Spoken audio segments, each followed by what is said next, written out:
Assalamualaikum warahmatullahi wabarakatuh. Baik, kami dari kelompok 3 ingin mempresentasikan makalah kami yang berjudul Kerangka Dasar Kurikulum 2013. Langsung saja, saya Risa Yulianti, saya pemakalah pertama, ingin menjelaskan tentang pengertian Kerangka Dasar Kurikulum 2013 serta landasan Kurikulum 2013. Yang pertama yaitu pengertian Kerangka Dasar Kurikulum 2013. Kerangka Dasar Kurikulum adalah pedoman yang digunakan untuk mengembangkan dokumen kurikulum, implementasi kurikulum, dan evaluasi kurikulum. Kerangka dasar ini juga digunakan untuk mengembangkan kurikulum tingkat nasional, tingkat daerah, dan kurikulum tingkat satuan pendidikan. Lanjut, yang kedua yaitu landasan kurikulum 2013.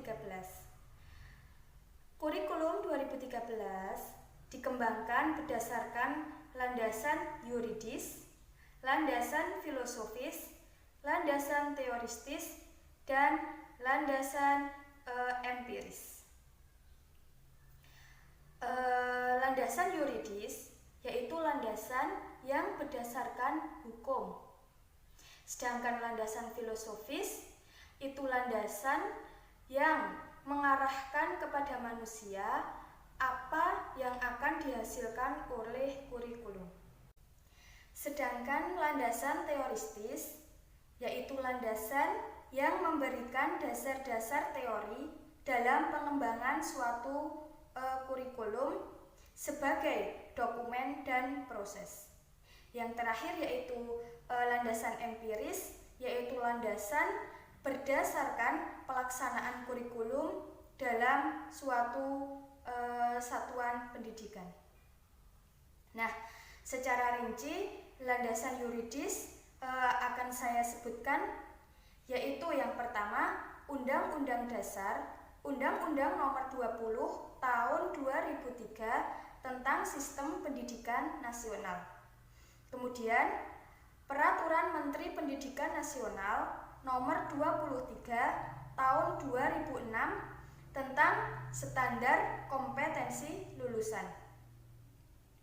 Kemudian Peraturan Menteri Pendidikan Nasional Nomor 22 Tahun 2006 tentang Standar Isi.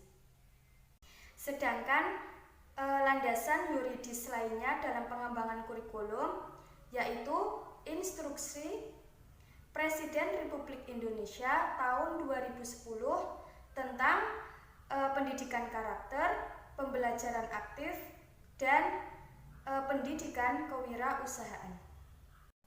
Yang kedua yaitu landasan filosofis.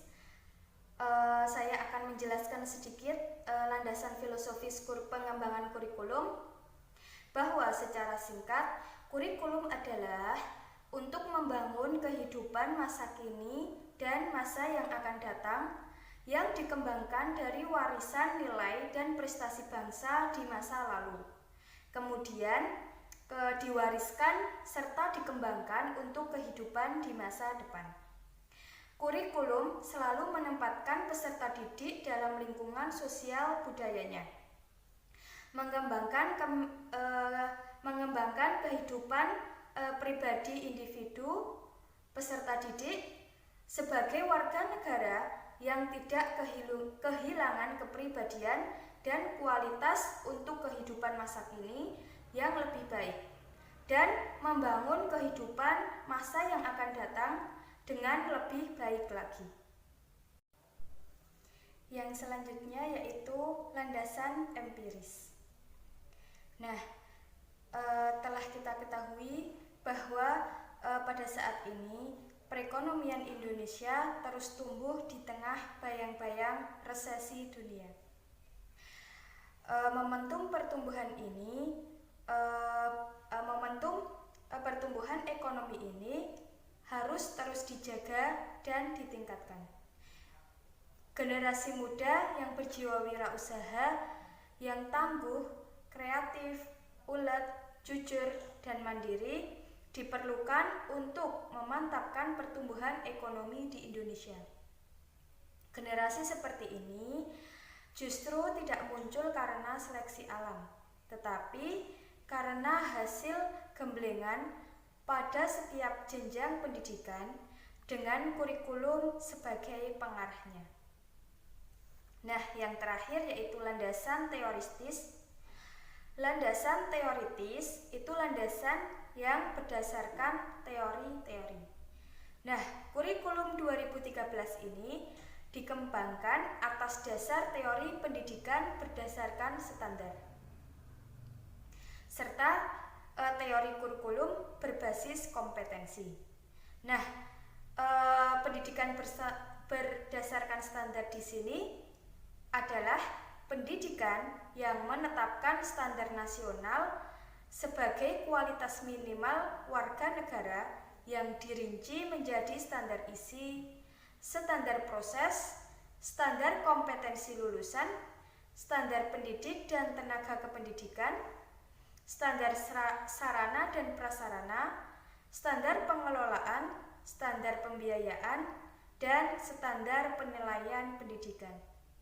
Sedangkan kurikulum berbasis kompetensi dirancang untuk memberikan pengalaman belajar seluas-luasnya bagi para peserta didik untuk mengembangkan sikap, keterampilan, dan pengetahuan yang diperlukan untuk membangun kemampuan yang dirumuskan dalam standar kompetensi lulusan atau yang sering disingkat dengan SKL. Selanjutnya saya akan menjelaskan tentang karakteristik kurikulum 2013. Kurikulum 2013 mempunyai karakteristik yang berbeda dengan kurikulum-kurikulum sebelumnya.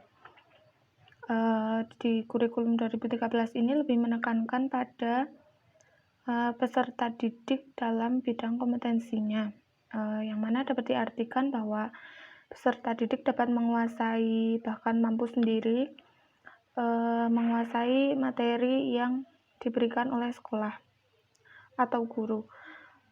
Juga lebih menekankan pada peserta didik memahami apa yang telah mereka terima di sekolah. Kurikulum 2013 ini dirancang dengan karakteristik sebagai berikut. Yang pertama adalah mengembangkan keseimbangan antara pengembangan sikap spiritual dan sosial, rasa ingin tahu, kreativitas, kerjasama, dan kemampuan intelektual dan psikomotorik. Selanjutnya, sekolah merupakan bagian dari masyarakat yang memberikan pengalaman belajar terencana di mana peserta didik menerapkan apa yang dipelajari di sekolah ke masyarakat. Yang selanjutnya itu mengembangkan sikap, pengetahuan, dan keterampilan serta menerapkannya dalam berbagai situasi dalam kehidupan sehari-hari. Selanjutnya itu memberikan waktu yang leluasa untuk mengembangkan berbagai sikap, pengetahuan, dan keterampilan. Selanjutnya, kompetensi dinyatakan dalam bentuk kompetensi inti yang lebih rinci dan kompetensi dasar mata pelajaran. Selanjutnya, kompetensi inti kelas menjadi unsur pengorganisasian kompetensi dasar, di mana semua kompetensi dasar dan proses pembelajaran dikembangkan untuk mencapai kompetensi yang dinyatakan dalam kompetensi inti. Jadi itu kompetensi inti itu perincian dari kompetensi dasar. Kemudian selanjutnya kompetensi dasar dikembangkan didasarkan pada prinsip akumulatif, saling memperkuat dan memperkaya antar mata pelajaran dan jenjang pendidikan. Kurikulum 2013 ini juga dapat diartikan sebagai outcomes based curriculum, yang berarti kurikulum berbasis dengan hasil. Maksudnya kurikulum 2013 ini menekankan pada hasil yang diperoleh oleh peserta didik itu sendiri dan tidak boleh diubah-ubah. Baik, saya akan melanjutkan pemaparan dari pemakalah sebelumnya. Saya Laila Alfi Syahriani. Di sini saya akan menjelaskan mengenai proses pembelajaran kurikulum 2013. Nah, Proses pembelajaran kurikulum 2013 ini terdiri atas pembelajaran intrakurikuler dan juga ekstrakurikuler. Yang pertama, untuk pembelajaran intrakurikuler didasarkan pada prinsip bahwa proses pembelajaran intrakurikuler ini berkenaan dengan mata pelajaran yang terdapat di dalam struktur kurikulum, yang mana pembelajaran ini dilakukan di dalam kelas, di sekolahan maupun di masyarakat. Kemudian untuk proses pembelajaran kurikulum 2013 ini pada tingkat SD maupun MI itu didasarkan pada tema. Adapun untuk tingkat SMP atau MTS, MA ataupun SMA itu didasarkan pada RPP atau rencana pelaksanaan pembelajaran, yang mana RPP tersebut sudah dikembangkan oleh guru pada masing-masing lembaga. Baik, untuk selanjutnya yaitu proses pembelajaran pada pembelajaran intrakurikuler ini didasarkan atas prinsip pembelajaran siswa aktif.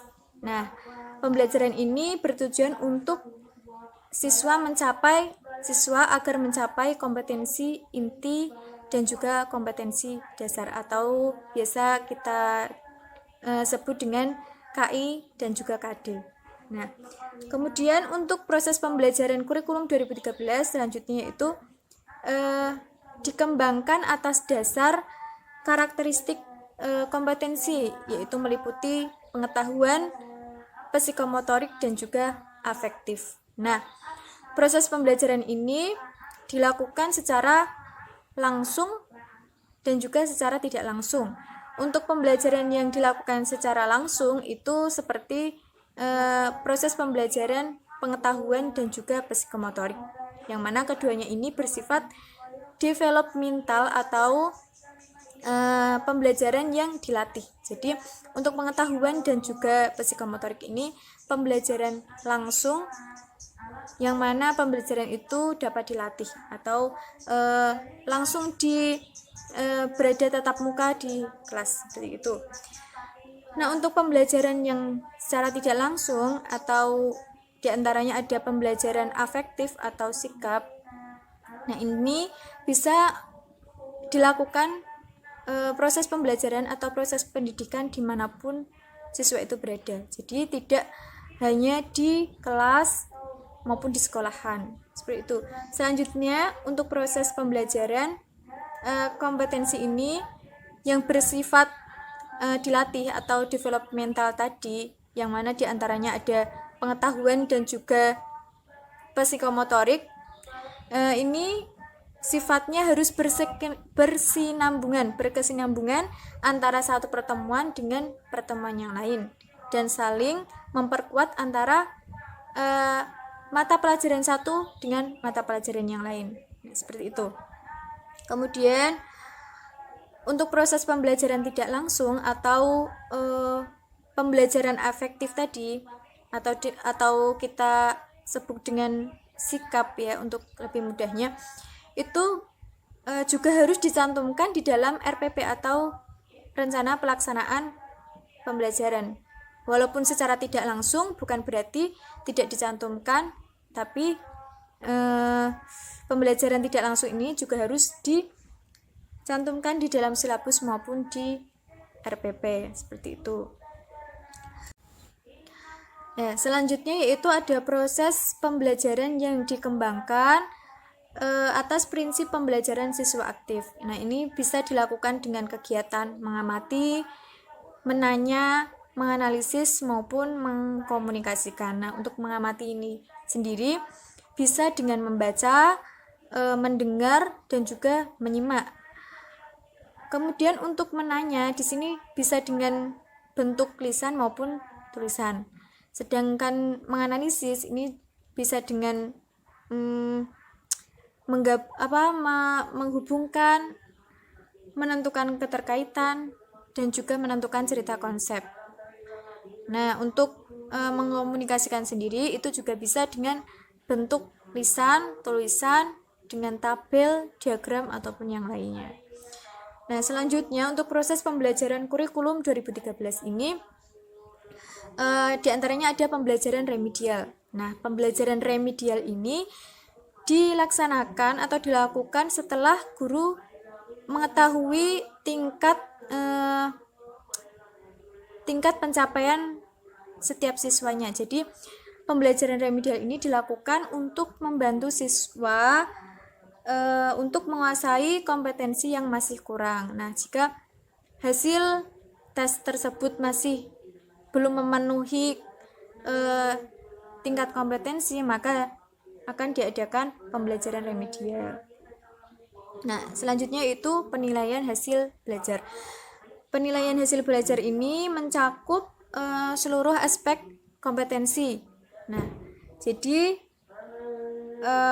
hasil belajar ini ketika guru sudah mengetahui hasil belajar masing-masing siswa dan dirasa kurang memenuhi atau kurang mencapai tingkat kompetensi, harus segera diadakan remedi supaya siswa itu dapat menguasai kompetensi dengan hasil yang maksimal. Nah, yang kedua di sini yaitu ada pembelajaran ekstrakurikuler. Untuk pembelajaran ekstrakurikuler di sini yaitu pembelajaran yang mana dilakukan di luar kegiatan terjadwal atau kegiatan yang setiap rutin atau setiap minggunya itu sudah dijadwal. Nah, kalau misalkan tadi pembelajaran intrakurikuler itu pembelajaran yang kita lakukan setiap harinya. Nah, contohnya pelajaran bahasa Arab, pelajaran matematika seperti itu sudah terjadwal dan itu dilakukan di dalam kelas atau di sekolahan. Kalau kegiatan ekstrakurikuler ini kegiatan yang dilakukan di luar kegiatan terjadwal, contohnya yaitu pramuka. Nah, pramuka ini bisa dilakukan di kelas juga, bisa dilakukan di sekolahan, tapi juga bisa dilakukan di alam bebas seperti itu. Tujuan kegiatan ekstrakurikuler yaitu mengembangkan minat peserta didik terhadap bidang tertentu yang tidak dapat dilaksanakan melalui pembelajaran kelas biasa. Kemudian mengembangkan keterampilan hidup peserta didik dan juga mengembangkan kemampuan kepemimpinan sosial dan juga kemanusiaan dalam diri peserta didik.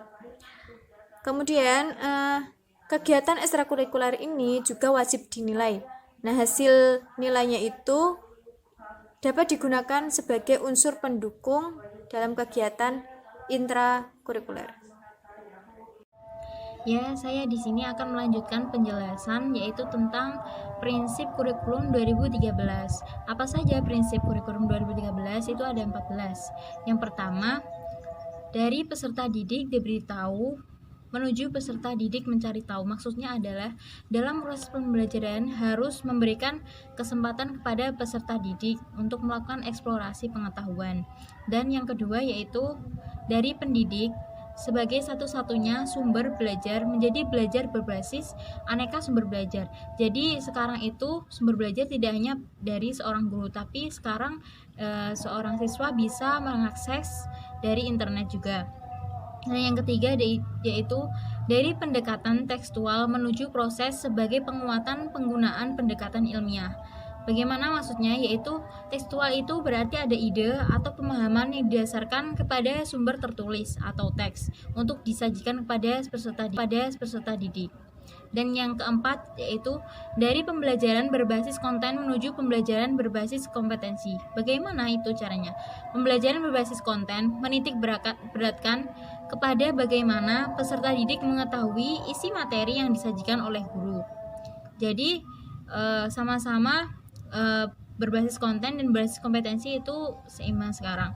Dan prinsip yang kelima yaitu dari pembelajaran parsial untuk pembelajaran menuju pembelajaran terpadu. Pembelajaran parsial adalah pembelajaran yang terpisah-pisah, tidak pada satu buku. Itu contoh sebagai pelajaran IPA, IPS itu tidak pada satu buku tapi dibeda-bedakan sebagai parsial. Untuk pembelajaran terpadu itu sebagai tujuan seorang siswa jika belajar pada satu buku itu bisa fokus pada satu buku dan dibentuk terpisah karena memudahkan siswa ketika dalam belajar. Dan yang prinsip keenam yaitu dari pembelajaran yang menekankan jawaban tunggal menuju pembelajaran dengan jawaban yang kebenarannya multidimensi.